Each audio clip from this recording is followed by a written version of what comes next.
Hai Sobat Piatena, Assalamualaikum warahmatullahi wabarakatuh. Salam sejahtera buat kita semuanya.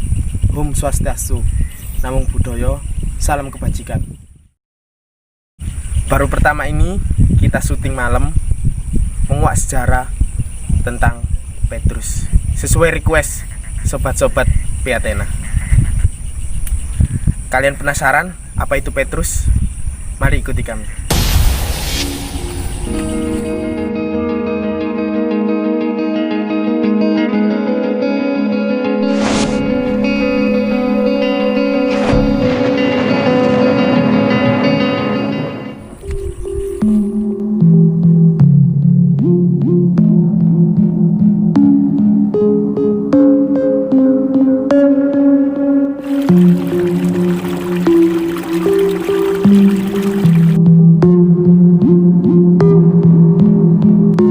Malam ini kita tidak sendiri, kita ditemani seseorang, ya kita menyebutnya Bang Topeng. Beliau akan menemani ekspedisi kita yang pada saat tertentu beliau sudah hadir di tengah-tengah kita saat ini. Mari kita sambut Bang Topeng.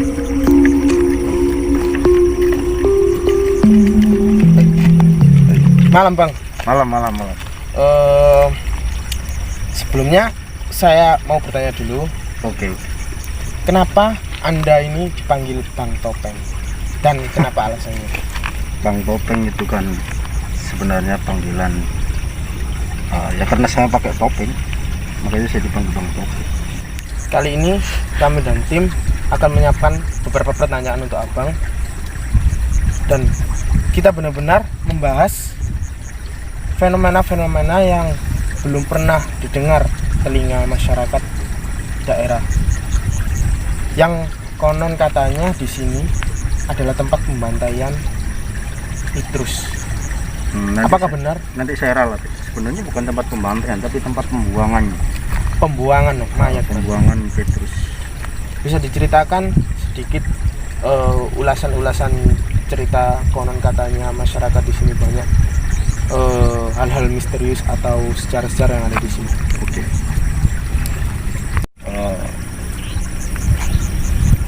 Kita ngobrol di sebelah sini aja kan? Oh iya. Sebelah sini kelihatannya nggak kurang baik. Oh iya.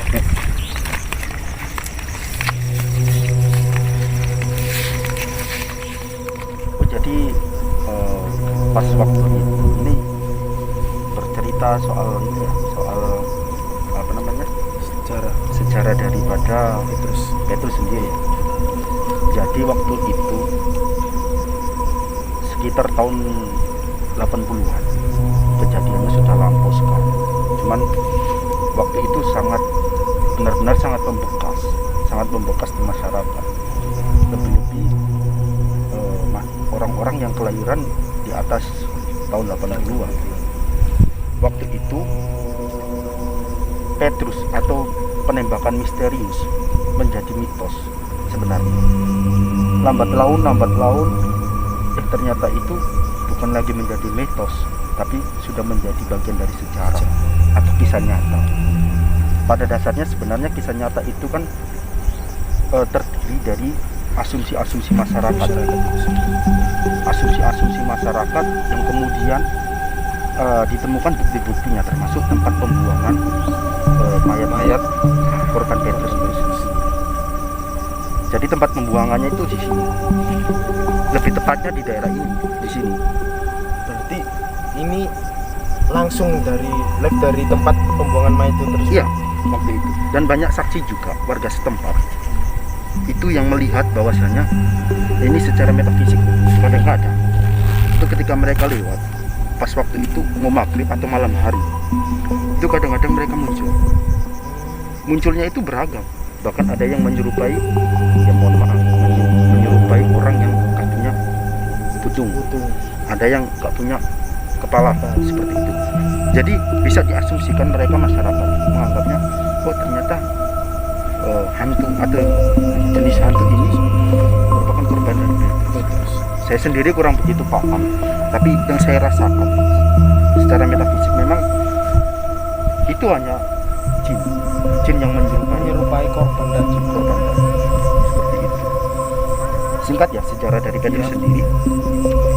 Pada tahun 80 tragedi ini dimulai dari Jawa Tengah. Waktu itu banyak ditemukan korban-korban yang berjatuhan di pinggir jalan, termasuk di daerah sini. Itu banyak korban-korban yang ditemukan oleh masyarakat dan tanpa identitas sama sekali. berarti itu korbannya itu dari kalangan masyarakat apa? Oh, untuk korbannya sendiri, setahu saya, korbannya sendiri waktu itu kebanyakan konon katanya preman, banyak preman yang jadi korban. Berarti Petrus itu menceritakan sejarah tentang preman-preman yang dibasmi pada waktu itu. Iya, makanya pada waktu itu terjadi pro dan kontra. Pro dan kontranya kenapa? Ada yang setuju dengan pembasmian preman. Secara preman tahu sendiri lah ya. Kemudian yang kedua, ada juga yang kontra dan tidak setuju karena apa? Melanggar hak asasi manusia. Saya tidak terlalu dalam membahas tentang pro dan kontra karena itu masuk ranah politik. Yang pasti Kita hanya cuma menguak sejarah dan mengetahui bahwasanya memang Petrus itu ada dan nyata. Waktu itu preman, bahasanya preman yang dibunuh waktu itu memang banyak menyasar orang-orang yang bertatu.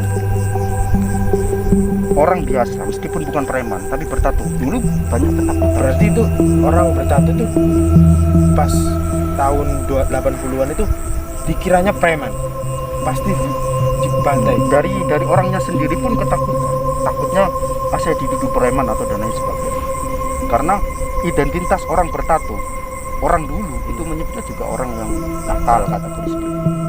Oh iya Bang, saya sempat membaca artikel yang ya pembantaian Petrus itu dengar-dengar ada sangkutnya pada pemerintahan waktu itu. Apakah itu benar atau salah? Kalau sesuai media-media yang menyiarkan itu, ya, memang dulu awalnya tidak diakui oleh pemerintah waktu itu. Bahkan pemerintah melalui salah satu jenderalnya mengatakan bahwasanya Petrus itu adalah modus atau pembunuhan antar geng. Tapi setelah beberapa tahun setelahnya melalui pemerintahan sendiri itu mengakui bahwasanya Petrus itu ada sangkut pautnya dengan pemerintah. Karena apa? Di sisi positifnya pembasmian preman itu harus dilakukan karena pada zaman itu preman sedang merajalela. Sampai ada satu cerita waktu itu di Jogja, di Jawa Tengah, mohon maaf ya, di Jawa Tengah. Waktu itu namanya saya samarkan ya, namanya Iya. Paidi. Samarkan Paidi. Ya, Paidi ini naik mobil, dia kepala preman waktu itu memang di daerah Jawa Tengah. Kemudian ketika naik mobil di jalan raya dia langsung ada dua pengendara motor, kemudian dia ditembak langsung. Beruntungnya si Paidi tidak sampai kena. Akhirnya dia kabur kemana entahlah, sampai dia benar-benar merasa Petrus ini sangat berbahaya, atau dia membaca media massa, banyak media massa bahwasanya saya adalah target. Dia merasa dia itu target sasaran dari Petrus karena dia juga kepala preman waktu itu. Sampai dia datang ke waktu itu Bapak Ali Murtopo, kalau salah saya dikoreksi ya, salah satu mantan bin waktu itu. Dia mendapatkan surat dalam artian surat apa ya, pokoknya menjamin dia biar tidak eksekusi sama Petrus. Tapi si Paidi ini pun masih tetap ketakutan waktu itu, karena memang Petrus itu di mana-mana sudah merajalela, banyak korban yang terbunuh. Bang, jadi tempat persisnya pembuangan mayat Petrus itu berada di mana saja? Letak pembuangannya. Selain di sini ya, sini ada yang lebih parah itu ada memang sampai menumpuk-numpuk itu ada. Aisyah ikut saya. Ya permisi, ikuti kami.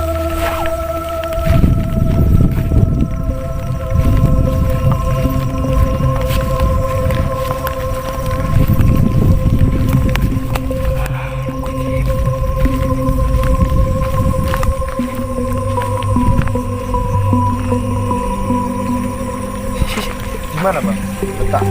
Jadi di sini. Ini letak tepatnya di sini. Kalau jadi di sebelah sini, Di sini persis ya, yang kejadian yang bener-bener yang dilihat oleh masyarakat waktu tahun 80-an itu di sini tuh aliran sungai ini sempat aliran sungai kecil ini ya, selokan ini sempat ini apa namanya? Kayak bantal-bantalan gitu. iya, ada bantal-bantalan karung-karung gitu. Nah, waktu itu baunya kan sangat ini ya, sangat menyengat sekali. Bangkai gitu ya. Baunya anjir sekali, bangkai sekali.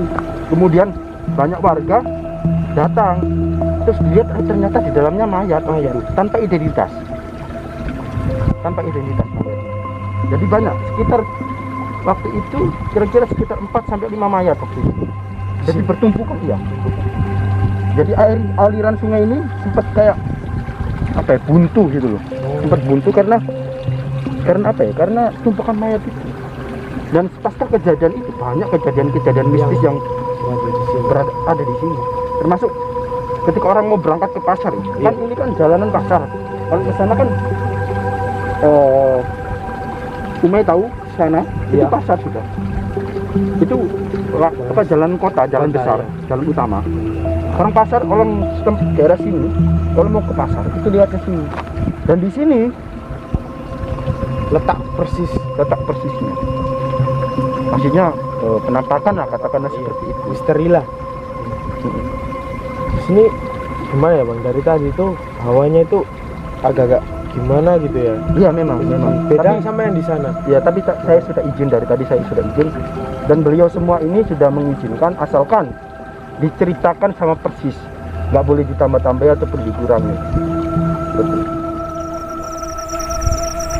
Bang Topeng, terus kepada pemuda-pemuda sekarang kesan-kesannya itu bagaimana untuk pemuda-pemuda agar tidak kita tentang sejarah lah. Untuk pemuda-pemuda ya, kesannya sih ya jangan terlalu takut lah sama misteri. Di balik misteri itu ada sejarahnya. Untuk pesannya di sini saya berharap ke seluruh pemuda jangan pernah melupakan sejarah, karena sejarah itu merupakan jati diri bangsa. Mana bisa kita tahu tentang bangsa kita kalau tidak mempelajari tentang sejarah. Seperti Petrus ini kan sejarah yang tidak pernah ditulis di buku.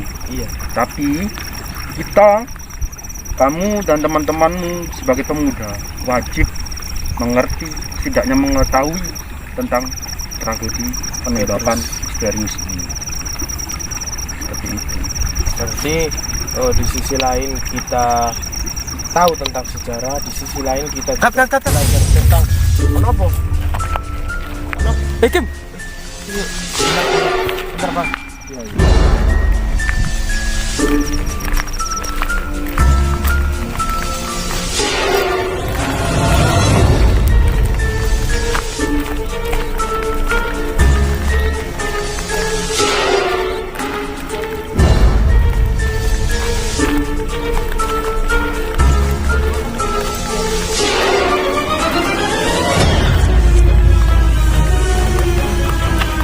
Kim, kenapa Kim?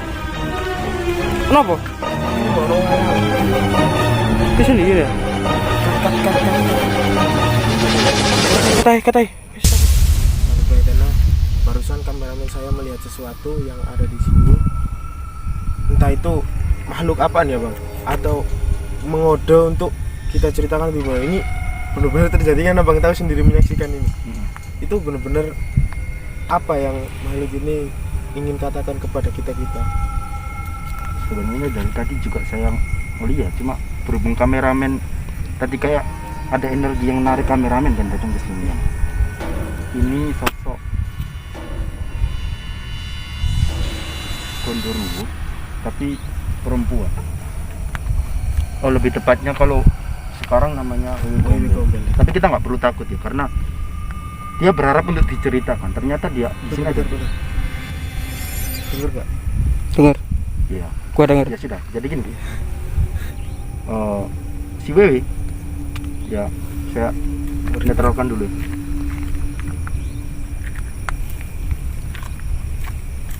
Ini benar-benar merinding banget. Gak apa-apa. Cuma posisinya dia di sini memang sering mengganggu. Tadi si kameramen dipanggil. Iya, nggak tahu kameramen tadi gimana. Iya tadi Dipanggil apa kayak seperti dipanggil sini gitu. Kayak lambaikan tangan nggak? Iya lambaikan tangan gitu loh. Kan kita tidak tahu persis kan kita hadapnya ke kamera bang. Jadi Udah gini aja. Ini memang energinya sangat besar karena dia memang sudah iya bang, ini ribuan tahun di sini. Jadi dia umurnya ribuan tahun. Dia juga kapan hari nanti kita kesini lagi. kesini kita ulas lagi ya. Kita ulas lagi. Termasuk nanti ada waktu itu ada